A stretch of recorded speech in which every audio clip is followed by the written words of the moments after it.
Viewers, how do you cope up with certain externalities? Do you have ways of doing it? Each one of us have different strategies, so as the organization too, to minimize any certain external effects. They have this called resource dependence strategy. Uncertainty and dependency threaten or constrain autonomy and drive changes. Thus, organizations must cope. Since most of the firms are much dependent on the environment for resources, they needed to enact strategies that would allow them to acquire these resources. There are two strategies in coping resource dependence. First is the internal coping strategy, and second is the inter-organizational strategy. Let's talk about this first strategy. The organization can manage uncertainty using this buffering strategy. Buffering strategy is the first strategy in the internal coping strategy. It deals with the instability by protecting the technical core to maintain conformity with rational institutional needs. Organizations tend to buffer their formal structures. In other words, they build gaps between the formal structure and actual work activities. Example, higher education institutes must respond to pressures in the institutional environment by making symbolic changes in their structure and procedure. But these are not reflected in the classroom practice. Second is the planning and forecasting. This is another strategy by which planning provides strategy given a certain forecast, whereas forecasting estimates the results.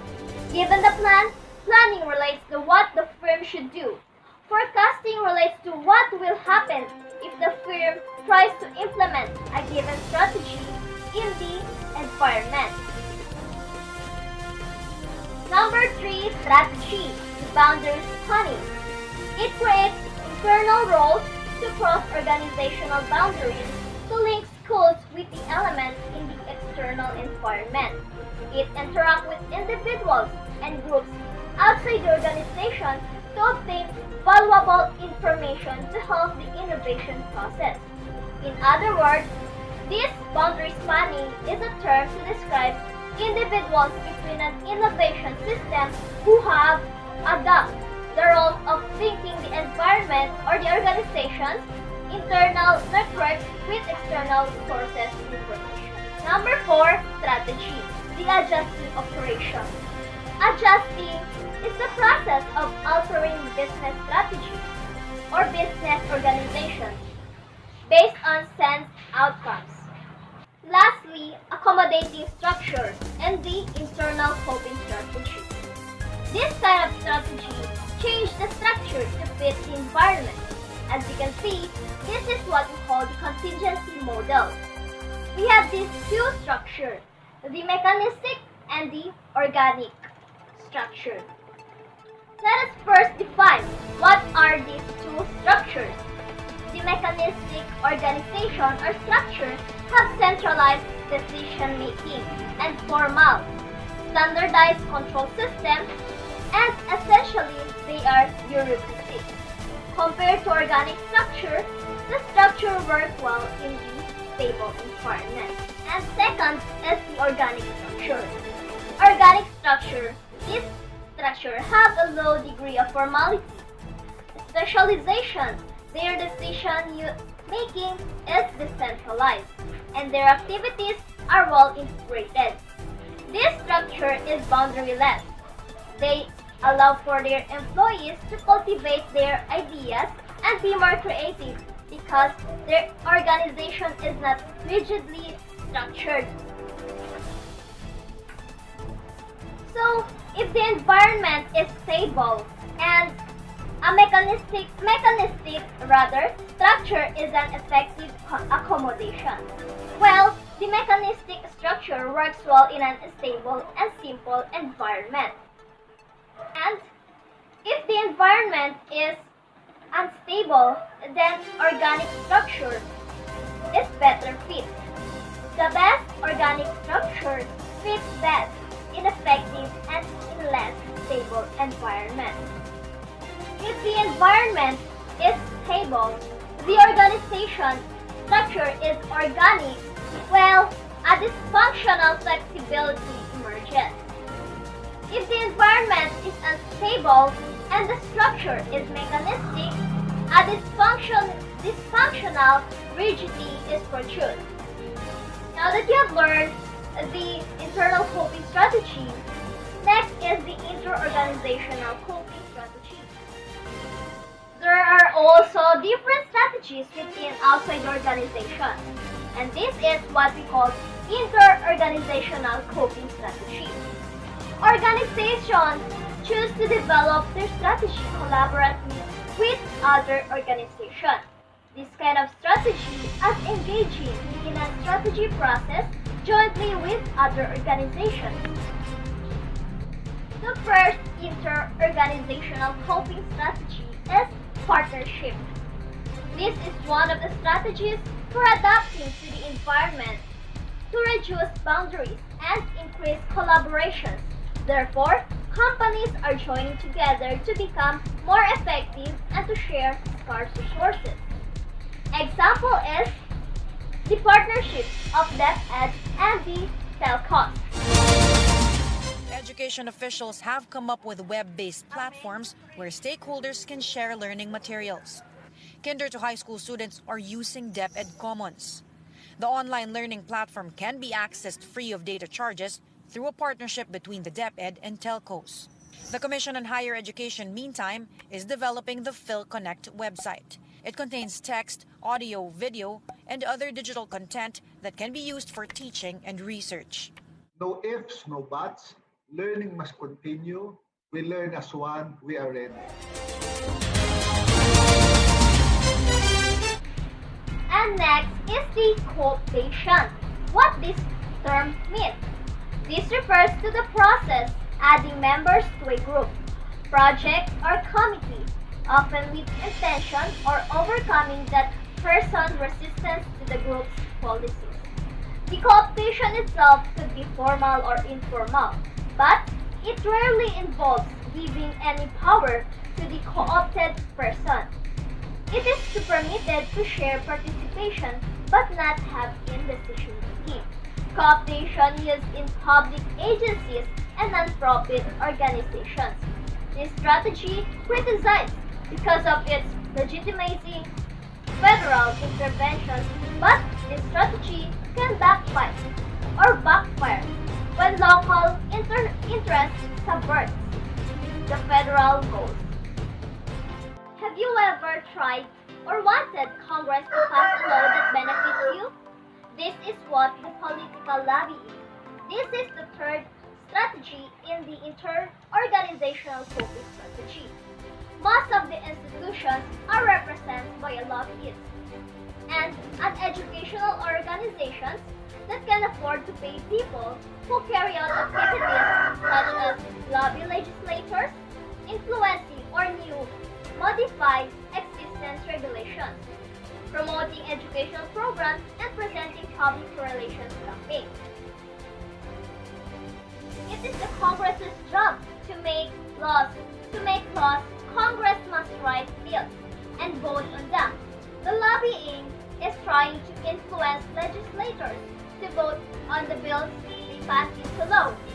And the lobbyist tries to influence members of Congress in order to get laws passed.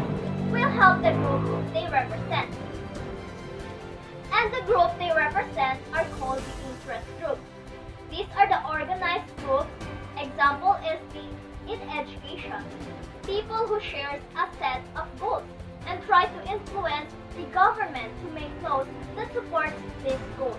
Examples of the political lobbying are thousands of interest groups, including the American Farm Bureau, which represents farmers, the National Education Association, which represents teachers. Influence tactics used to promote their own interests. School officials, paid lobbyists. They express their views to local, state, and federal policymakers. And the last in the inter-organizational coping strategy is the pooling resources. This is to combine more than one of the person's supplies or interests of something that is needed. After you have learned the different coping strategies in resource dependence, I will be back after a short commercial. Stay tuned on 24/7 Balita. Pag-di mataas, mag-volunteer in school. 3 plus must be mag-volunteer in school. 3 plus, batang may laman. Have you ever wondered who studied the institution or social system? This institutional theory knows. Institutional theory has been arguably become a popular and powerful explanatory tool for studying various organizational issues, including in higher education. This has been around for a long time and is very popular discipline in social theory practices. According to Anagnostopoulos et al. 2010, this theory examines in which organizational structures, norms, practices, and patterns of social relationships are connected to the broader social and cultural environment. In other words, it attempts to understand how institutions interact with its surroundings as the building blocks of the society. The institutional theory attempts to understand how certain institutions interact with its surrounding social system. It revolves around the aspect deeply related to social structure. It considers the process by which structures, including schemes, rules, norms, and the routines, become established as authoritative guidelines for social behavior. No one wants to be the odd man out. People be pulled on message boards of the in crowd. This tendency to the group thinks this desires to fit in a complex organization as well as individuals. That is why people changes their views, beliefs, attitudes, actions, or perceptions to move closely matched to the health group to which they belong or want to belong, or by groups approval, desire, and what is how conformity means. Hindi nga ba na this conformity always happening in our social world, where for us to belong and fit in a certain people or certain group, we felt na kailangan natin i-follow yung mga observed behaviors to gain this thing in fear of being outcasted. That is why DiMaggio and Powell identified the 3 general mechanisms of isomorphism or conformity. First is the coercive. This involves using power or strength to force a person or an employee to behave in a certain way, just like it uses some laws or regulations. Through it might involve for a non-government self-regulation, clearly understanding how this works in something like they sometimes change the practices in an organization because the pressure from dominant stakeholders. One of the examples of pressures coming from stakeholders are the government mandates and inducement. Gumagamit sila ng isang bagay para i-conform or i-persuade ang isang individual para gawin ng isang bagay. This may include like incentive or rewards para sundin lang ang utos ng superior nila.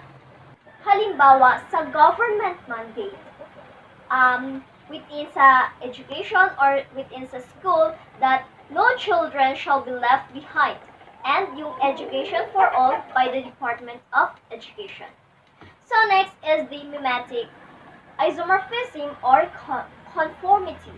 It deals with the uncertainty by imitating behavior of other organizations that have had response to the same problem.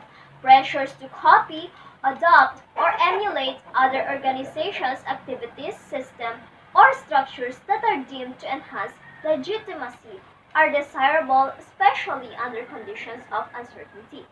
Bale, they tend to copy the certain behavior of an organization or structure. It's because they think it's very beneficial for their part or for their organization. Nangyayari ito is because ang organization, the goals of the organization rather, or kung papaano i-achieve itong goal is unclear or walang patutunguhan.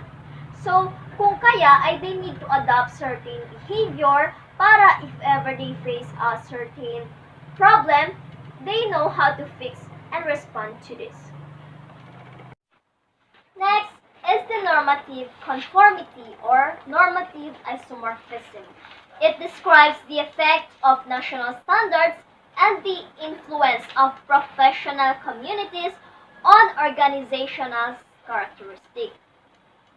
They capture the ways in which the institutions are conformed to the standards of professionalism and to adopt systems and techniques considered to be legitimate by relevant professional groupings. Sa normative isomorphism or conformity, this includes the norms and the values running through the institution, which are the foundation for its ethics, individuality, or personality. These give ideas of the correct ways to behave and perform. Such elements can be maintained through systems of education, accreditation, and professional development. Halimbawa, the Code of Ethics or Standards for Teachers. If you are on the field of education, dapat you must possess the personality of being a genuine enthusiasm in teaching and pride, because that is what a pressure brought about the profession. You must follow the certain standards, ethics on how you behave, because you need to act that way because of the norms of the organization. We also have other administering task environment. What are those? Those are the buffering strategies and boundary spanning strategies. Let us first define what are those in the buffering strategies. There are two strategies under this, which are the decoupling and the managing the image.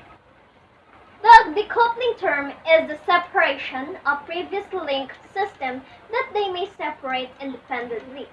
Sineseparate nila from their previous system or institution para mag-work individually. Second is the managing the image. How do these organizations manage their images? Lastly is the boundary spanning strategy. Examples: meeting with other companies for planning, informal conversations, or written communications. Through this, ang boundary spanning ay isang way to reduce the boundaries in other social groups, institutions, or organizations. Let us now know what are the three conformity under the boundary spanning. First is the categorical conformity. This occurs when institutional rules serve as guidelines through which organizations can pattern their structures. These conventions often increase homogeneity among structures. Examples of these are the university departments. They follow a homogeneity guidelines or structures. Second is the structural conformity. Due to the government, regulation, environment uncertainty, or desire for legitimacy, firms will adopt specific organizational structures. It often hiring of personnel from successful firms or hiring consultants. And lastly is the procedural conformity. Besides structures, organizations are influenced to do things in many certain ways. Sometimes, compliance or adoption is the result of uncertainty or coercive or normative means. And the two groups that are often generating these procedures are government and professionals, or professional groups rather. because they have this power to conform to